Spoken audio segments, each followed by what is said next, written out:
Sa malataguang mundo ng internet, walang sinasanto ang mga tao. Maging ito man ay pangaharas sa klaseng di gusto o pangiinsulto sa personalidad na tila aanga-anga. Lahat, lalo na ang kabataang 24/7 na nag-i-internet, ay maaaring maging bidang kontrabida bilang biktima o mambibiktima ng cyberbullying. Paano ba tayo darating sa mundo ng internet kung saan ang memes ay pawang nakakatawa lamang at hindi nakakasakit? Ako si Jelo Andres and this is Trend TV, Media 101 for everyone.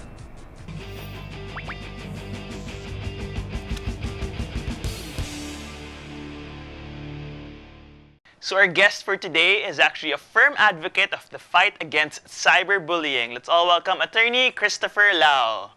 For the people watching, if they don't know yet, you are an attorney and, well, based on the research that I did before this show, you were a victim of cyberbullying in a way. Can you tell us more about that? How did that happen? This happened way back in 2011. Tagal, 2 years ago. Oo, may bagyo that time eh. So, yun, I had to do some errands and I had to cross the street that was flooded and I didn't make it. Obviously, it wasn't blocked and there were no warnings whatsoever. So I decided to take a risk. And yeah, in the Philippines naman, unahan kayo, di ba? Pakiramdaman at the time, wala naman Kasi kung may nakaharang. And then of course, the people there were people there by the way. They didn't warn me. So I thought it was safe to go. It was just a miscalculation of the depth of the water. Were you more worried of the people seeing you, the news team, or were you more worried of your car? I was more worried about the car. Okay. So you didn't care about the people watching you? No. At that time, may news team din kaya Yeah, may nakunan news team. Oh. You weren't worrying about them naman? No. Okay, so with that being said, I mean, you weren't expecting all the attention. No. So it just so happens na bigla na lang na-upload sa YouTube, nasa Facebook na yung video na yon. So you weren't expecting that at all?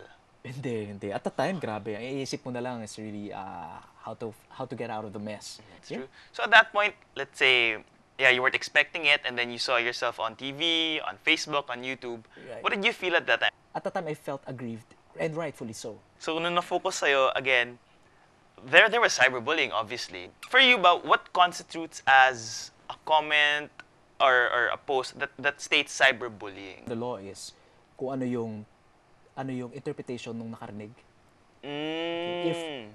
If sa tingin niya, kung parang pumangit yung tingin niya doon sa taong tinutukoy ng comment, that's a standard.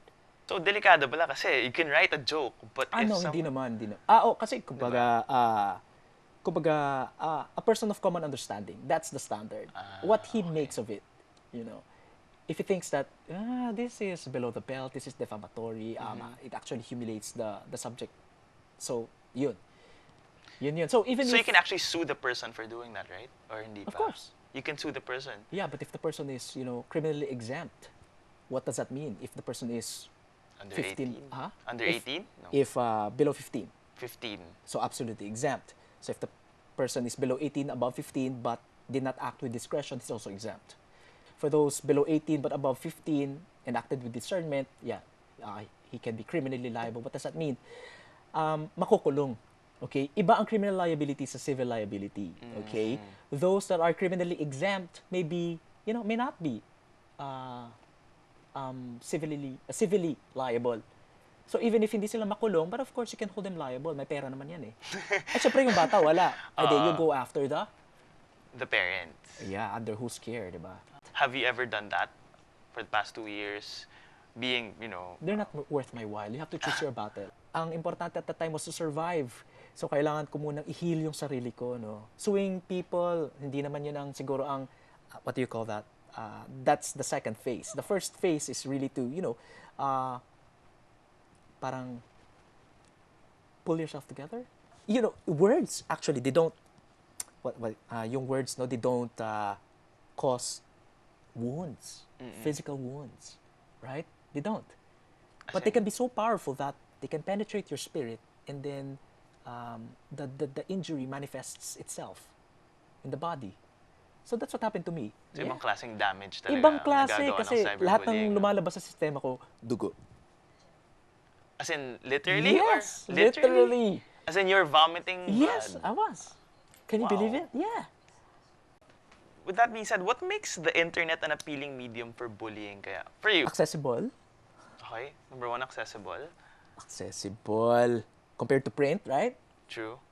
So very accessible. Compared to print and real-time bullying. How about the reach? The reach is just unbelievable these days because of social networks, right? So everybody's interconnected these days. Since we're all interconnected through social networking sites, talagang matatap mo siya, uy, pare, panoorin mo to. So mabilis mag-spread. Do you think the fact that you're not facing the actual Wait, person? there's yes, that one. Anonymously done. Yes. Anonymously Of course, done. it's one of the greatest strengths of internet. I mean, that's what makes it very appealing to trolls. How do you think can we handle and prevent cyberbullying? I mean, if you can't do anything about that person who's tweeting, how can we handle cyberbullying and maybe prevent it? We educate people about it, that it's not right. If that doesn't make sense to them, maybe we can impose penalties. They enacted the Cybercrime Act, including cyber libel in it. So, yun, no? Alright, so welcome back. We gathered some questions from our Ateneo students, if you don't mind. I have, let's say, like 3 questions. This one coming from Jen Gaisano from 4ABCom. She says, usually in cyberbullying, we see people react to bullies and become bullies themselves. How do we stop the cycle? Don't Just go down to their level, yeah. Yeah, because if you resort to these also, ibig sabihin nun, you're no better. This one coming from Magal Manza from 2ABCom. When you look back at the memory of the cyberbullying incident, how has it changed you as a person? Kasi it can destroy you psychologically. You become very selfish. Kasi that's one way of self-preservation. Pero, I don't know, mabuti na lang siguro, malakas yung foundation ko. Kaya, nakalimutan ko na yun. I want to show all the victims out there that they can identify with me. That if they see me, they see a victim just like them. But, a triumphant victim. The last one from Andy Europa Yeah. from 4BFAID. Pag may baha, inaasar ka pa ba ng family or ng friends mo? Or do people recite the I was not informed thing every time you're around? Oo, lagi yan. Lagi naman yan eh. Sa amin, good taste. Sabi ko nga sa'yo. Yung iba naman, binitawan, not in good taste. Tapos, too late na nung na-realize na ako nga pala talaga yun. Well, I guess what we can take out of this is just look at the bright side of things. You may be at your lowest point, but there will always be a highest point in your life. Maybe that's at least what I can take out of this conversation. Last 10 questions, if I'm not mistaken. It's just complete the sentence. Okay. It's a fast-paced thing. 10 questions. Alright? Game. Ang kabataan ang Wala sa bayan. to be a responsible media user, Know your limits. a cyberbully should. Should cease from bullying others. Love is. Sacrifice. The internet is. A trap, but at the same time, an opportunity. Pag may baha, Trending si Chris Lau. I can make it through the rain because Because God is faithful. pagdating ng panahon, I will. Die with a legacy.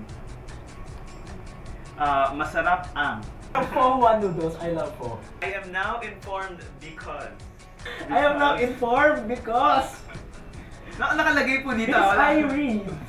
You Yeah. read. I read. Alright, I think those were the 10 questions. Thank you very Okay, much, thank you, Mr. sir. Chris Lau. Thank Ladies you. and gentlemen, Chris Lau. Tila nakakalunok ng bato ni Darna ang mga tao tuwing pumapasok sa mundo ng internet.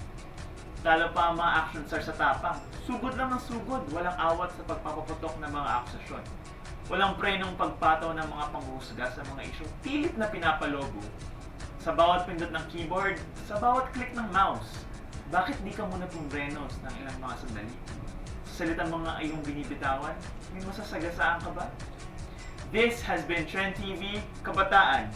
Tayo ang magsimula.